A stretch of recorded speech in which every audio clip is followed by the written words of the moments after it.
Hello les amis, j'espère que vous allez bien et je suis heureuse de vous retrouver pour une nouvelle vidéo. Comme vous avez pu le voir, aujourd'hui je vais vous présenter les livres que j'ai reçus il y a peu de temps, donc c'est un book haul.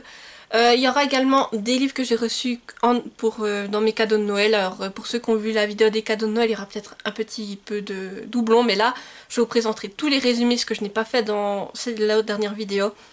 Et alors, je crois que sur tous ces livres, c'est tout des réceptions, je n'ai pas eu un seul achat. C'est des cadeaux ou des services presse, donc c'est parti, je vous présente tout cela.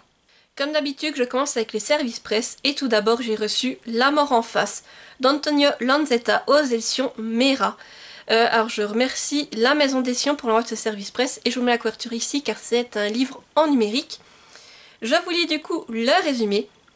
Quand le corps sans vie d'Elena Perna, 19 ans, est retrouvé sur une plage de Salerne, l'affaire est confiée au commissaire Massimo Trotta et à Lydia Basso, psychologue légiste et consultante auprès de la police. L'enquête prend aussitôt des contours pour le moins inquiétants.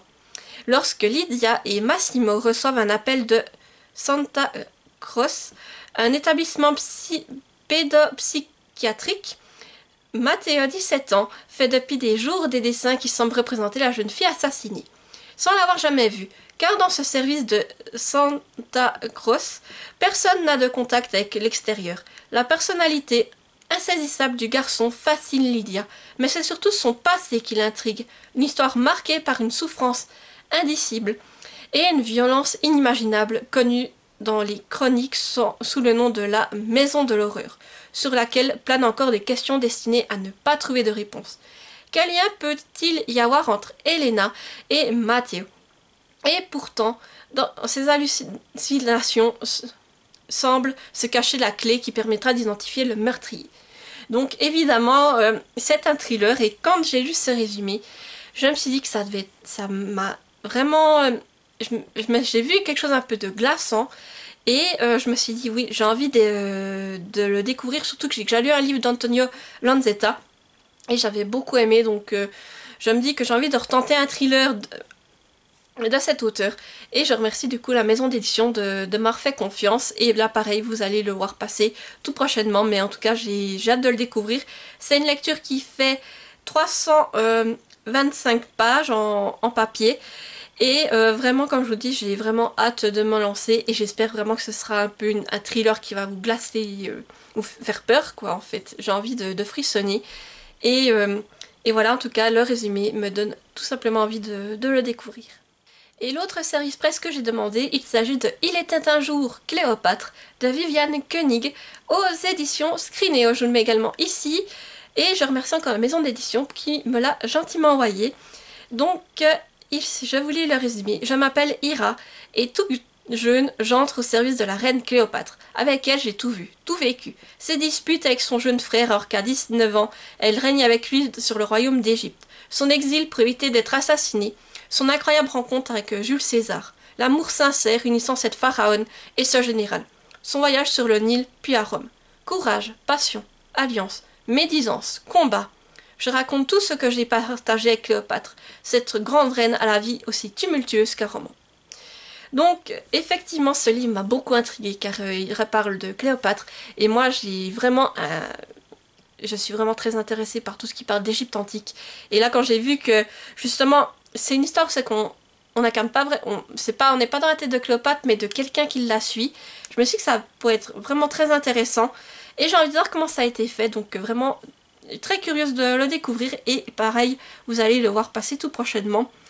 Et là, alors à l'heure où je vous parle, il est sortait le 16 janvier. Et c'est une lecture qui fait 131 pages, donc je pense que ça va se lire rapidement, mais en tout cas, vraiment hâte. Surtout que Cléopâtre, c'est un personnage de l'Égypte antique qui me fascine, alors vraiment j'ai hâte de pouvoir lire ce roman. Et là, on va passer au livre du coup que j'ai reçu, donc il y en a une partie, c'était comme cadeau de Noël, et je vais commencer par les livres que m'a envoyé Julie Lendry, donc je vous mets son compte Instagram dans la barre d'infos. En fait, Julie, elle a pris beaucoup des livres dont je me séparais et elle participe au fameux principe d'échange où c'est que je lui envoie ses livres qui sont quasiment comme neufs Et elle, en échange, elle va chercher des articles dans ma wishlist et elle me les envoie. Voilà, c'est un peu le principe que j'ai mis en place pour les unhaul. Et en tout cas, ça vous plaît bien. Alors du coup, Julie m'a envoyé pas mal de romans. Et du coup, je vais vous les présenter. Donc tout d'abord, elle m'a envoyé Mystic Land. C'est de Marta Alvarez et Leia Lopez. Oui, c'est la légende des 5 reines, mais je crois que c'est un tome unique, je crois qu'il n'y a pas de tome 2. Et c'est aux éditions Hachette, voilà, je vous montre la couverture, elle est magnifique, en tout cas j'adore ces couvertures. Et je vous lis le résumé. Était une fois un royaume merveilleux, peuplé de fées, de naïades, de nymphes et de tant d'autres créatures encore. 5 reines veillent sur ces lieux. La bonté de Nora n'avait d'égal que sa faculté à dompter les éléments. Iris était la conseillère. Elle savait lire les cœurs et les apaiser. Erin, elle, était une force de la nature. Ses ennemis, jaloux, prétendaient que sa beauté cachait une coquille vide. Mais tous la redoutaient. On raconte que Luna communiquait avec les esprits et qu'elle aimait lire leurs histoires dans les cieux. Et les étoiles étincelaient grâce au don de Anna qui faisait jaillir la lumière. La vie à Mystic Land était si parfaite que les habitants se souvenaient à peine de l'époque où ces 5 jeunes filles n'étaient pas encore reines, un temps où elles n'avaient pas encore leurs ailes prodigieuses, ni le respect de leur sujet, un temps où... Mais je m'avance un peu. Commençons par le début. Voici l'histoire d'une princesse, une couturière, une comédienne, une pâtissière et un secret. Voilà, donc ça me fait très envie, en tout cas, cette histoire, et j'adore, c'est des romans, je trouve, qui sont... J'avais déjà lu... Strawberry Moon de Leia Lopez, j'avais beaucoup apprécié. J'essaye de tout me procurer ces autres romans. Et c'est des romans alors qui sont écrits assez grands et assez aérés, c'est très court. Hein. Ça fait ici combien? Un peu plus d'environ 250 pages. Et c'est illustré également, c'est des illustrations couleur à l'intérieur. C'est sublime, voir des fois des pages de BD. Donc là vraiment j'ai hâte de découvrir cette lecture, en tout cas elle me fait bien envie. Et de découvrir l'histoire de ces 5 reines fées. Julie m'a également envoyé le tome 2 de Dark Element, Toucher glaçant, c'est de Jennifer L. Armentrout aux éditions J'ai lu, voilà je vous montre la couverture. Et là si mes souvenirs sont bons, on suit une protagoniste qui s'appelle je crois Layla, et qui est mi-humaine, mi-gargouille. Alors je ne vous fais pas tout le résumé vu que c'est un tome 2. Je vous laisse le découvrir dans la barre d'infos. Toutes les infos sont notées. Mais sachez qu'en tout cas ça me fait très envie et j'ai hâte de découvrir la plume de Jennifer L. Armentrout. Ici on est sur une lecture qui fait près 500 pages, qui est écrit quand même... Oui, c'est une taille standard et assez serrée je trouve. Si je trouve juste un début de chapitre pour vous montrer. Là. Mais vraiment, j'ai hâte de découvrir cette histoire. En tout cas, le côté mi-gargouille m'intéresse beaucoup. Et Julie m'a également acheté Covenant, le tome 1 Démon celui de Sans mêler, de Jennifer L. Armentrout aux éditions J'ai lu. Je vous montre la couverture, elle est magnifique. Et je vous lis le résumé. Sur une île au large de la Caroline du Nord vivent les hématoïdes. Des individus au sang pur et au pouvoir divin capables de maîtriser les 4 éléments. Ceux dont la lignée a connu un métissage sont contraints de choisir leur destin. Intégrer les corps des sentinelles du Covenant pour chasser les démons, leur ennemi originel, ou être réduit à la servitude. De retour depuis peu au Covenant, pour des raisons qui lui appartiennent, Alexandria n'a pas le choix. Fille d'une hématoïde et d'un simple mortel, elle se doit de réussir l'examen lui permettant de devenir sentinelle. L'institution applique une discipline de fer et les relations entre sang pur et sang mêlé sont formellement interdites, sous peine d'exclusion ou pire. Une règle qui pourrait être simple, c'est Hayden, un sang pur aux yeux couleur d'orage, qu'Alex convoite depuis toujours, n'avait pas été désigné comme son entraîneur personnel. Donc là pareil, il me fait très envie, et vous devriez le voir passer cette année car il a été choisi dans le jeu des Gamma Pâles. Donc j'ai hâte vraiment de découvrir cette saga, et surtout la plume de Jennifer L. Armentrout avec tout ce que j'en ai entendu parler. Là on part sur une lecture qui fait un peu plus de 470 pages, c'est pareil que l'autre, une taille d'écriture assez standard et assez peu aérée, voilà. Mais sachez en tout cas ça me fait très envie. Et si je suis pris dedans, en tout cas j'espère enchaîner les tomes de cette saga. J'ai également reçu de la part de Julie Beauty and the Beast of Paradise Lost, le tome 3 de Kaori Yuki aux éditions Pika. Voilà, je montre la couverture. Là, on est sur une réécriture de La Belle et la Bête. Donc là, idem, je ne vous refais pas de résumé. Vous pouvez trouver le premier tome dans la barre d'infos avec le lien que je vous ai mis, si ça vous intéresse. Mais moi, il m'en faut pas plus en tout cas. J'ai hâte de découvrir cette réécriture sous forme de manga.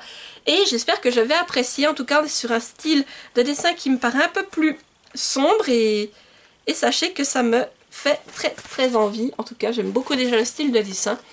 Et je crois qu'il y a 5 tomes en tout, donc je me dis que si je croche à cette saga, je pourrais bien me la dégommer en peu de temps. J'ai aussi reçu l'Eden des sorcières, le tome 3 de Yumeji aux éditions Kiun, toujours de la part de Julie, donc voilà. Là aussi on est sur un manga avec des sorcières qui me fait très envie. Je n'ai pas encore commencé, mais au moins j'aurai les 3 premiers tomes sous la main si je croche vraiment.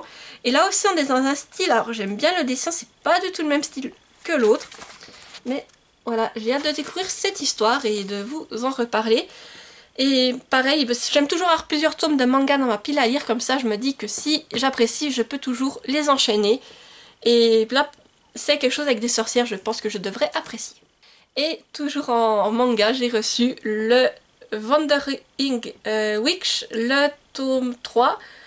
C'est Voyage d'une sorcière, c'est de Yugi Shiraishi, Itsuki Nanao et Azure aux éditions Kurokawa. Voilà. Alors là pareil, je vous fais pas de résumé, on est sur une histoire de manga avec des sorcières. J'aime bien la petite jaquette qui fait vraiment un format très papier. J'aime bien la texture. Et là, alors on est sur un tout autre style de dessin qu'auparavant. Et là pareil, une petite histoire de sorcière que j'ai hâte de commencer. Car pour les 3 mangas qu'elle m'a envoyés, probablement je ne les ai pas encore débutés.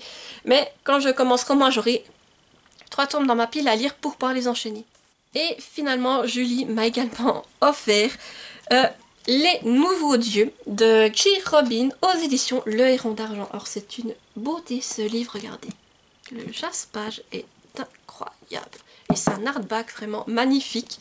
En tout cas, merci beaucoup Julie, tu m'as vraiment gâtée. Et celui-ci, mais c'est une dinguerie, il me faisait envie, mais t'imagines pas. Je vous lis du coup le résumé. On les nomme Karma, Mirage, Vie, Mort et Mental. Ensemble, ils forment la quintessence. 5 frères et sœurs au pouvoir exceptionnel. 5 divinités redoutables qui autrefois dévastaient le monde. Oui, mais voilà, depuis leur toute dernière réincarnation, les 5 n'ont plus le moindre souvenir de leur vie antérieure. Désormais adolescents, ils subissent de plein fouet la traque de la cellule noire, une organisation secrète ou à leur extermination. Un jour, leur refuge est attaqué. Voilà, donc comment vous dire, ça me fait très envie. Et j'ai regardé un peu à l'intérieur de l'objet livre. Alors déjà, regardez, quand vous ouvrez, vous tombez sur des illustrations comme cela. C'est incroyable. Et les en-têtes de chapitres, mais regardez, avec la petite souris. Mais vraiment, j'adore. Je n'ai qu'une hâte, c'est de le dévorer. Et je vous dis, il est magnifique. Et ce résumé me faisait vraiment envie. Donc merci encore Julie pour tout ce que tu m'as offert. Et voilà, ils me font tous envie et tout ce que j'aimerais c'est avoir plus de temps pour pouvoir tous me les enchaîner. Et pour Noël, de la part de mon amie Louise de la chaîne du compte Instagram Louise Titine, que je vous mets également dans la barre d'infos, j'ai reçu Divine Rivalité, le tome 1 de Rebecca Ross aux éditions de Saxus. Je vous montre la couverture. C'est bien entendu la version hardback. Regardez, le jaspage est aussi magnifique. Moi je sais pas, quand je vois ces lettres, ça me fait un peu penser à Harry Potter. Vous savez, quand il reçoit toutes ces lettres pour Poudlard au début. Ça, je sais pas, mais je pense à ça en voyant ces lettres. Et je vous lis le résumé. Aucun dieu, aucune guerre ne pourra les séparer. Après plusieurs siècles de sommeil, les dieux sont à nouveau en guerre. Alors que son frère est parti au front et que sa mère sombre dans l'alcool, la jeune journaliste Iris Winov tente de maintenir sa vie à flot. Elle ne trouve de réconfort que dans les lettres écrites à son frère, porté disparu, qu'elle glisse sous sa garde-robe et qui disparaissent mystérieusement. Lorsqu'elle reçoit des réponses anonymes, elle y répond, sans savoir que leur auteur n'est autre que son plus grand rival, Roman Kitt. Or qu'un lien indéfectible se noue entre eux, Iris accepte une mission au front en tant que correspondante. Dans un pays où les humains ne sont que les pions de puissance divine, Iris et Roman se font la promesse de continuer à s'écrire. Mais confrontés aux horreurs de la guerre, leur avenir sera de plus en plus incertain. Voilà, donc pareil, là c'est un livre dont j'ai beaucoup entendu parler et que j'avais envie de me laisser tenter. J'ai vu que le tome 2 est sorti en français. Donc je me dis que je veux déjà découvrir ce que ça donne avec le tome 1. Et ensuite, si j'adhère, me procurer le tome 2. Mais en tout cas, merci beaucoup Louise de m'avoir pris ce roman parce que je crois qu'à peine que je l'ai mis dans ma wishlist, Louise me l'a pris. Donc il n'a pas fait très long pour le coup. Et j'ai entendu tellement de bons retours sur ce livre que j'ai vraiment envie de le découvrir et de me faire mon avis. Et voilà, donc je n'ai qu'une hâte, c'est aussi de le lire. Et ensuite j'ai reçu des cadeaux de la part de Jean-Luc Conessa, donc l'auteur. Je vous mets également son compte Instagram et sa chaîne YouTube dans la barre d'infos. Jean-Luc Conessa, je vous en ai beaucoup parlé, j'adore tout ce qu'il écrit. Et du coup j'ai reçu plusieurs de ses livres.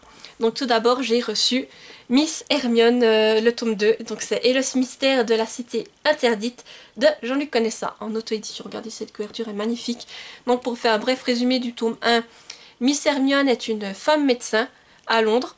Ce n'est pas très bien vu pour l'époque, je ne vous le cache pas. Et disons que à cette période dans Londres commence à sévir une mystérieuse maladie qui pourrait être liée justement à Miss Hermione. Et on va découvrir tout cela. Donc comment vous dire, j'ai adoré le tome 1 de Miss Hermione, je suis très contente de pouvoir lire le tome 2. Et vraiment j'ai hâte parce que c'était quelque chose que j'ai adoré. La plume de Jean-Luc Conessa, comme je vous dis, elle est incroyable. Donc ici on est sur une lecture qui fait environ un peu plus de 215 pages. C'est écrit très grand et c'est aéré. Et en plus vous avez des illustrations à l'intérieur, c'est ça que j'apprécie. Donc pour vraiment être dans l'histoire. Et est-ce que je trouve un début de chapitre pour vous montrer? Voilà. Vous voyez. Donc vraiment j'ai hâte de le découvrir et je remercie encore Jean-Luc et sa femme Christine qui m'ont vraiment gâté également pour Noël. Et Jean-Luc et Christine m'ont également envoyé, donc c'est une duologie, c'est Un amour sans époque, donc là c'est le tome 1 de Jean-Luc Conessa, toujours en auto-édition. Et là vous avez son tome 2, Des époques sans amour, voilà. Donc je vais plutôt m'attarder sur celui-ci et vous lire le résumé du tome 1. Diriez-vous que l'amour a ses propres limites? Nous sommes en 2646. L'humanité s'est reconstruite sur les cendres de l'apocalypse, qui a décimé le monde tel que nous le connaissons aujourd'hui. D'un côté, il y a Kelvin Senior, habitant d'Alpha. De l'autre côté, il y a Emma Hamilton, jeune écrivaine de notre époque, à la plume romantique et à l'esprit affûté. Kevin souffre de l'anti-romantisme de son époque, et Emma souffre de ne pas trouver l'homme qui saura la comprendre comme personne. Tant de choses les séparent, mais c'était sans compter sur l'aide d'Hakim, le frère adoptif de Kevin, qui permet à ce dernier de faire un saut dans le temps. Donc voilà, c'est un livre une duologie dont j'ai beaucoup entendu parler et que j'avais envie de découvrir, elle était dans ma wishlist. Et du coup, je suis heureux que Jean-Luc et Christine m'aient envoyé la duologie, comme ça je pourrais la découvrir. Mais sachez que cette idée de voyage dans le passé, mais en étant dans un monde futuriste, et de revenir à notre époque, ça m'intéresse beaucoup. Et tout cela avec la plume de Jean-Luc, alors j'ai vraiment hâte de voir tout cela. Et dans le deuxième tome, je crois que c'est autre chose en tout cas. J'ai hâte de me les lire tous les deux et je suis contente parce que comme je vous dis, j'adore tout ce qu'écrit Jean-Luc Conessa. Donc de savoir que j'ai de nouveau 3 livres de Jean-Luc Conessa dans ma pile à lire, mais ça me fait super plaisir. Alors pour vous donner une idée, le tome 1, alors là on est sur un livre qui est un peu plus grand, il fait environ 350 pages, mais c'est toujours écrit aussi grand et aéré. Si je trouve juste un début de chapitre pour vous montrer, voilà, ici on est sur une mise en page comme ceci. Mais en tout cas, ça me fait très envie et j'ai hâte de les découvrir. Et du coup, merci encore beaucoup à Jean-Luc et à Christine. Et voilà, j'arrive au bout de ce book haul. N'hésitez pas à me dire en commentaire si certains de ces livres vous font envie, si vous en avez lu certains, que vous les avez aimés. Peut-être que ça me donnera envie de les découvrir encore plus rapidement. Et si vous êtes trop timide pour laisser un commentaire, mettez-moi un emoji, donc ça vous pouvez me mettre les 3 piles qui sont alignées les uns au-dessus des autres. Ou si un livre qui vous tente vraiment, mettez-moi un emoji en lien avec le livre qui vous tente le plus. Comme d'habitude, n'hésitez pas à mettre un petit pouce en l'air pour me soutenir, activer la cloche pour ne pas rater les prochaines vidéos et à vous abonner, car ça fait toujours plaisir et ça soutient la chaîne. Sur ce, je vous dis à tout bientôt pour une nouvelle vidéo et portez-vous bien. Bye bye!